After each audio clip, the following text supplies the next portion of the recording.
Hey there, I'm Jack Bradley in for Steve Lance tonight. The White House seeking to quell concerns as it orders a pause on some federal grants. It comes as President Trump signed a new executive order today targeting transgender surgeries for children. Joining us now live in studio is NTD's White House correspondent, Iris Tao. Iris, good evening. First off, tell us a bit about this federal grant pause and the implications of it that's sparking debate.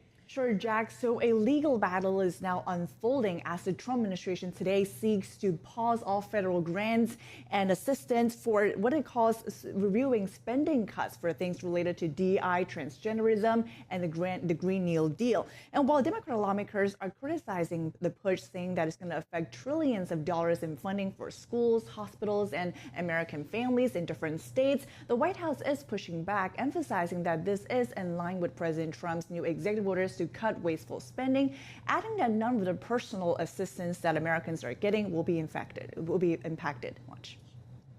It means no more funding for illegal DEI programs. It means no more funding for the Green New scam that has cost American taxpayers tens of billions of dollars. Social Security benefits, Medicare benefits, food stamps, welfare benefits, assistance that is going directly to individuals will not be impacted. But that said, just minutes before the freeze is expected to go into effect at 5 p.m. today, a federal judge in D.C. temporarily blocked it, setting a hearing for early next week to allow for further arguments.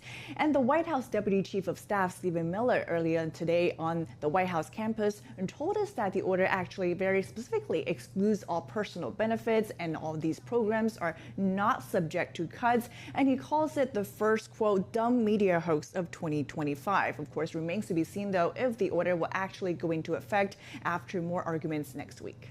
And the Trump administration is very busy today. Trump signing a new executive order today. Tell us about that. Sure. Actually, that's also relating to Trump's new agenda to cut wasteful spending and target programs related to DI and transgenderism. So President Trump today signed a new executive order to prohibit federal funding from going into supporting transgender procedures for minors under 19. And that includes, for example, puberty blockers, hormone treatments, and surgeries. And the order also makes clear that administration will rigorously enforce all laws that, quote, prohibit or limit these destructive and life-altering procedures. Of course, that's in line with Trump's pledge to protect minors and Americans from such procedures.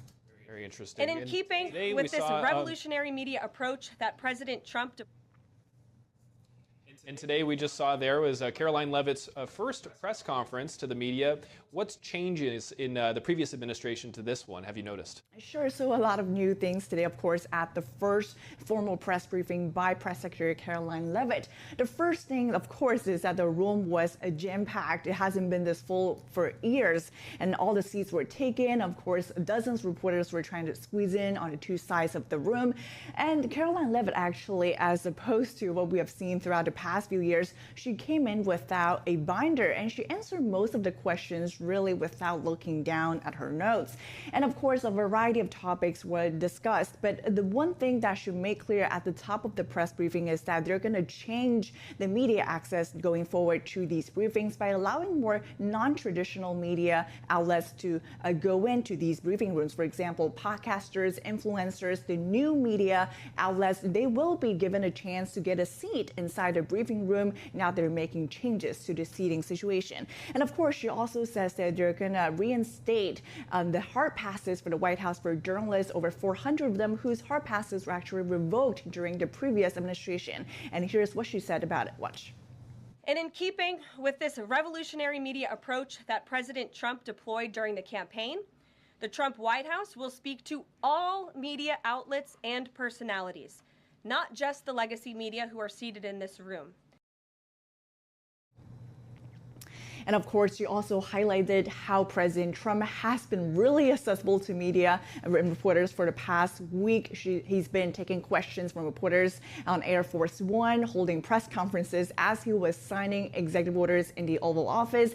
And Caroline Leavitt makes clear that in the future, we're going to continue to hear from both the president and herself very frequently. Lots of changes, looks like it, especially in the press briefing room where you'll be. Thank you very much. Iris Tao, NTD Washington correspondent.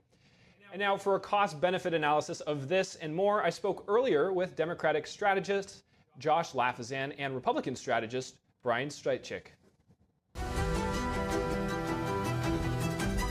Did I say? Josh Lafazan and Brian Seitchik, thank you very much for joining us here today. Thanks for having us. Thank you. Now, the White House is pausing all federal grants and loans today until each agency that receives such funds identifies programs that may be impacted by Trump's executive orders. Josh, do you think that this is an effective approach to implement the president's policies? To implement the president's policies, maybe, but to serve the American people, no. Right? If you look at what's happened is the federal government is basically shutting off grants that are making a difference in people's lives. I know many substance abuse counselors say that the funding for substance abuse, drug and alcohol addiction shut off. Many people talking about Medicaid and the Medicaid portals being shut off. Medicaid serves the most vulnerable in our communities. If you look at all the different programs that government functions, after school programs to make sure kids are kept off the street and get a quality education, school meals, there's so much the federal funding does, and the federal government is due for an audit. And so the impetus for Trump doing this audit with all the different department chairs makes sense. But no organization does an audit and shuts down while it does the audit. And so, is it a good move for President Trump to implement his agenda? Maybe. Is it good for the American people? No. And Brian, what's your take on the president pausing federal grants and loans? I would say I would respectfully disagree. This is both a good thing for the American people, good politics, good for the country. Donald Trump is the first president in decades, maybe ever, to take a wholesale look at all of the money spent by the federal government. For too long, the theory in D.C. is once something is being funded, it is nearly impossible to make it go away. This is a top-down approach to look at what needs to be cut. And if these are worthwhile programs, and I agree many of them are, drug counseling, things like that, that's good for this country, they will certainly have the resources to continue doing what they're doing. But nobody has looked under the hood in decades, if not ever, and it's about time someone gets a hold. Let's remember, these are real dollars. These are taxpayer dollars. And if money is being wasted and used inefficiently, that money can be better use to help other Americans. So I applaud President Trump for doing this. Let's also be clear. President Trump was very clear during the campaign he was going to do this. This should not be a surprise to anyone that he is taking a wholesale review or audit of the federal government. And I and many Americans say good for him. Now, the Office of Management and Budget under the Trump administration says that this pause in federal assistance won't impact individuals in terms of Social Security and food stamps, things like that. But we have Senator Patty Murray of the top Democrat of the Appropriations Committee saying that it could halt funds to child care, police, and even disaster relief. Brian, what do you see the scope of this pause being, and who's going to be impacted here? It's really hard to say, but again, I'll say that if these programs are to the benefit of the American people and do not violate any of the orders, then I predict that the funding will return very quickly. But the only way to get answers and to do this is sometimes a little bit of tough love. And again, I think we have to take a long approach to it, avoid sort of the muckraking that some of the Democrats in the Senate are doing today, and see that at the end of the day, long term, this is going to be good for the American people and good for the programs that really need this money. I suspect there might even be more money for these programs once the fat is cut out of the system. And Josh, you seem to be saying that the costs outweigh the benefits here in terms of the president achieving his goals. What's your take on those who will be impacted by the pause? Sure. My take is that we can walk and chew gum at the same time. I served for government in 12 years. I served on the audit committee, on the school board. I served on the finance committee in the legislature. Doing audits makes good sense. And having a new president coming in and saying we're wasting too much money, I agree. I came on this program, as you remember, and I said Elon Musk is correct to go with Doge and look under the hood and see where we can spend money. We spend more money than we take in. And the deficit every year is compiling on the debt, and that's my generation who's going to have to pay it back. So doing a new type of audit, looking where governments can make efficiencies, looking at how government can do public-private partnerships with the private sector. This all makes sense, but while you do it, you don't stop serving the American people. And so what I talk about is, the single mother who's benefited from childcare, who now, if those childcare funds are paused, has to decide, do I go to work or do I take care of my kid because I can't afford an alternative? Somebody who needs medically assisted treatment like methadone or Suboxone, who's on drugs and that funding's paused, it's hard to quit cold turkey. Addiction's a disease. And you need to help somebody in their Medicaid portal who's amongst the most vulnerable in our society, who can't go to the doctor because the Medicaid portal shut off. These are real people with real lives and real stories. So my point is, government can do two things at once. There is no need to harm any citizen during this pause. I don't see how that's defensible. I guess if I may, Jack, that's the difference between Josh and I. Is I frankly don't believe. I wish government could walk and chew gum at the same time, but I just have very little confidence. So I'm with you in spirit, Josh, but in principle, the government's pretty inefficient, and sometimes we're going to figure this out, and you're going to have to justify how you're helping people and do it right away is a good thing. And I feel and there no doubt will be some folks that fall through the cracks. That happens here, but overall, the good outweighs the bad here. You're not alone in that assumption, by the way. Well, I want to move on here to a new topic, and also along the lines of Trump's executive orders. Google Maps is changing the Gulf of Mexico to the Gulf of America to comply with Trump's executive order. It's also changing Mount Denali in Alaska back to Mount McKinley. Now, former President Barack Obama changed the name from McKinley to Denali in 2015. It's been Denali ever since. Josh, how are Americans reacting to all of this? Sure. I think for the majority of Americans in the middle, they don't really care. I think for the people that are hyper tuned in on either side, they probably have some sort of emotional reaction to this. But for the Americans in the middle, I don't think they care. What I think elicits a far more visceral response from Americans is when you have Trump's now Secretary of Defense, Pete Hegseth, saying he's going to bring back Confederate generals' names for army bases. And let me state this categorically.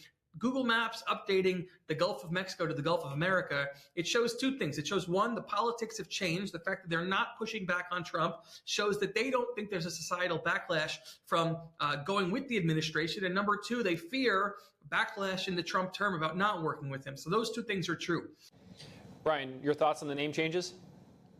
I agree with Josh. The folks who get riled up about these things, sort of Trump's base, are going to be appreciative of this, and the rest of the country is going to go about worrying about things that matter, like inflation that was caused by Biden, protecting the border, and things like that. So those who care can have a party, and the rest of America is going to go about their life. All right. Now, Trump said he sent the military to California to increase water flow from Northern California to the wildfire-stricken SoCal.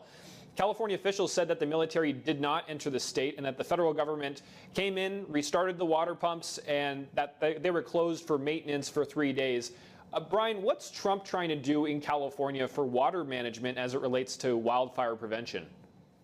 Well, he's certainly trying to make sure that the firefighters in the state of California has all of the tools necessary to do their job. And I don't think anyone could argue with that. But I think the larger message here is that Trump is not going to let bureaucracy get in the way. And that was really the point of this, that he is a man of action, unlike the former president who was the antithesis of that, and that President Trump believes the weight of the federal government should be used to benefit citizens, both in California and around the country. And that when we have our next natural disaster, which is inevitable, it's simply a matter of time, the governors, senators, mayors, all of the elected officials in that state will know they better move expeditiously or Trump will find a way to get it done. And Josh, how should Governor Gavin Newsom work with Trump in preventing wildfires? Yeah, so I think we saw a conciliatory tone when Gavin Newsom met Donald Trump on the tarmac. Gavin Newsom spent the last decade attacking Trump in every state in this country. The fact that there was a conciliatory tone, I think, Gavin Newsom realizes that the politics have changed and that the voters do not want division at this time. They want Democrats and Republicans to work together. And listen, Newsom should say that the federal government under Biden is partially at fault here. Everyone else was doing prescribed burns, right? You do prescribed burns in anticipation of storm season. The federal government and the fire service was not doing prescribed burns.